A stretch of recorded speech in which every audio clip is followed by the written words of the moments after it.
Lego Marvel Superheroes 1 is the best Lego game of all time. Fight me if you think your opinion is different. Nah, I'm just kidding. You can have your opinion as you want. Spider-Man 2 Oh my god. is a movie that has been declared one of the best superhero movies of all time. And the movie script was written by a guy named Alan Sargent, who has won Academy Awards. And the movie special effects have been improving so much that it won an Academy Award. And yes, the special effects in the first movie was bad for its time, because Lord of the Rings, The Two Towers, I believe, came out the same year Spider-Man 1.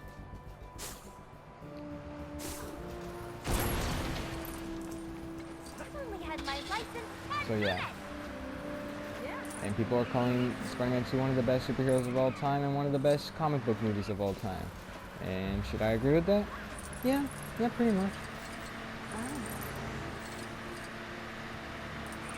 The movie has improved a lot since the first movie. Like, ever since I got the movie on DVD, ever since my mom took me to Walmart, I saw this movie, like a cabinet of other Spider-Man movies, and it said Spider-Man, The Amazing Spider-Man 1 is about to come out. The Amazing Spider-Man 2 is coming out. Here are all the Spider-Man movies.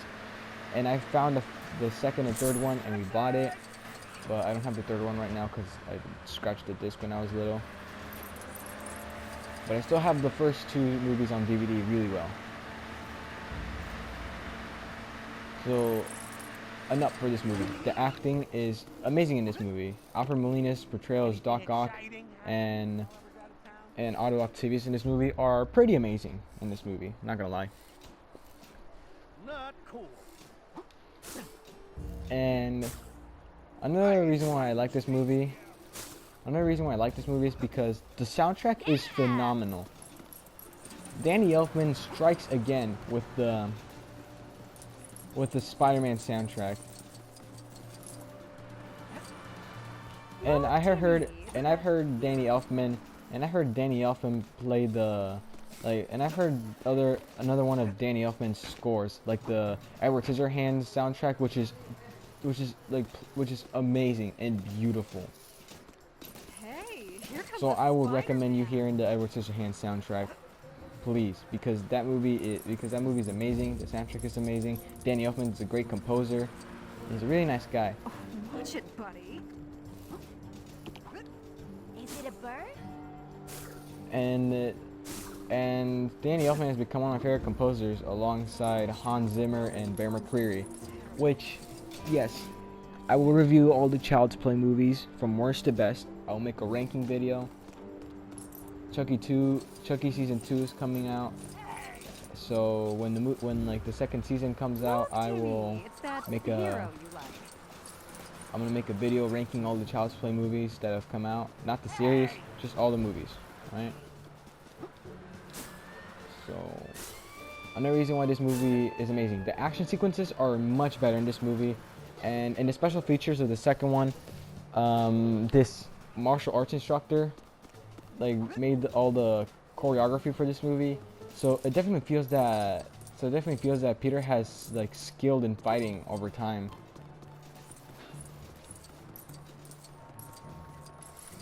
And I love how dark this movie is, not just in its atmosphere, but also the lighting in this movie kind of feels a little bit darker. I almost you can almost not see what's going on in the nighttime scenes. And the special effects in that movie have improved a lot in the first one. And one thing I realized, that Spider-Man 1 came out the same year as the Two Towers, Lord of the Rings, The Two Towers, if I remember correctly. I don't know if it's the Fellowship or the Two Towers.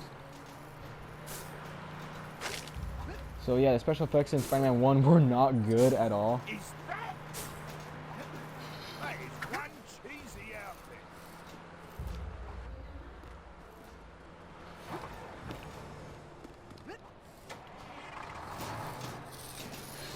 And yeah, special effects have improved in that movie over quite some time. So that's good.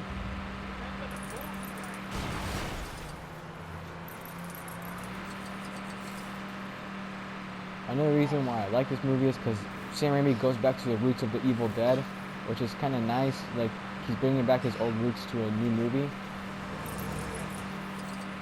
Also, Bruce Campbell's the Usher. Again, in my last review, I said Bruce Campbell is amazing in that movie. He gets better and better with like these cameos. Watch it, buddy. Not as good as Stan Lee cameos, but they're amazing. They're amazing. I love the no talking is the but no one is allowed after the doors are closed. It really helps with the illusion. And also, please be quiet. Please be quiet after. Man, I love Bruce Campbell, man. I love Bruce Campbell. He's one of my favorite actors, not just comedically, but like seriously Watch as it, well. buddy.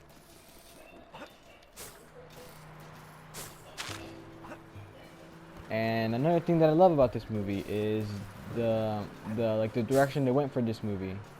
Like Spider-Man No More, and Peter finally accepting that he shouldn't be Spider-Man anymore. And that scene with Uncle Ben where he's visiting the Shadow Realm, it's beautiful. Like, it's beautiful. Like, when he says to Uncle Ben, I don't want to be Spider-Man anymore, and then Uncle Ben says, take my hand. Dude, that's sad. And I love how they put it in the trash can, just like how we did in the comics. And in the rain as well. Another thing, they stay true to the comics. Again. And I also love and I also love that in this movie. Another thing that I like about this movie is that Dr. Octopus, he's not like oh, I'm so evil, you know, I'm always gonna be evil. Like, he actually comes back to his natural human state. Like, he actually feels emotion again. And I think he's like the only Spider-Man villain that has like true emotions. Venom doesn't feel any emotion. Oh no, except for Sandman.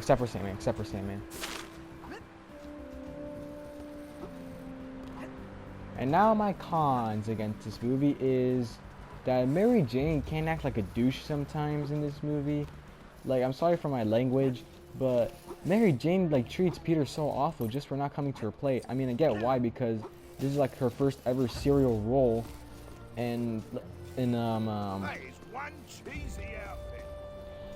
and like Mary Jane finally got accepted in theater, and like this is like, oh my god, this is my first ever like serious role that I'm gonna play in like a Broadway show. And I get why she's mad at him, but like the dude, like the girl, like then is like, oh yeah, I'll marry this random guy that I met for like 15 minutes, all because he's like seen my show, also because I have no affection for Harry, and she's already on her way to marry him. Like, damn, like do you hate like Peter this much? Hey, here comes a Spider-Man. So yeah, Mary Jane acts like a douche in this movie. But then she says, hey, I'm sorry, man, can we like kiss and make out? And he's like, oh no, man, I gotta, on IMG, I gotta be Spider-Man. We'll bang after I like solve this crime. Look what the kid. And I also love the ending shot where like Mary Jane looks at Peter, like she knows that she's not gonna have a happy life with like Peter being Spider-Man all the time, but she'll still try. So that's another really cool thing. It's mature as well. So Spider-Man 2 is amazing. It has amazing characters. The writing is spectacular in that movie. Kirk Connors makes a special appearance in the movie. And when I watched it as a little kid, I was like, wait, are they gonna have the Lizard in the third one? But then I watched the third one and it's like, oh no. And then I watched the cover of the third one and it said, nah, it's Venom. And it's like, probably in the third movie they're gonna add Venom. I mean, they're gonna add a Lizard. Like, I was amazed that they added Kirk Connors in that movie, and it's amazing. So Spider-Man 2, amazing movie, amazing writing, amazing characters, somewhat good characters. I'll give this movie a 9 out of 10. I recommend this movie. I give it a 9 out of 10 because it's 1 point better than the first movie. And you know what? Screw what I said. I will review the third one today. How about that, huh? Is it a bird? How about that, huh? I'm gonna review the third one today. So I hope you like this. I hope you like my review. If you have opinions that differ, please let me know in the comments below, or don't. If you don't want to comment down below, then that's fine. That's fine. But if you want to, please feel free to comment down below. Look, Timmy. What your thoughts, your pros and cons of the movie are, and just let me know in general, please. Stay tuned for Spider-Man 3 review, which I'm not looking forward to. Sorry, man. I'm not a big fan of Spider-Man 3, you know. So, yeah. See you for the Spider-Man 3 review. Bye. This has been Agent 3ra, and I will never say why my name is Agent 3. My username is Agent 3ra. So, goodbye.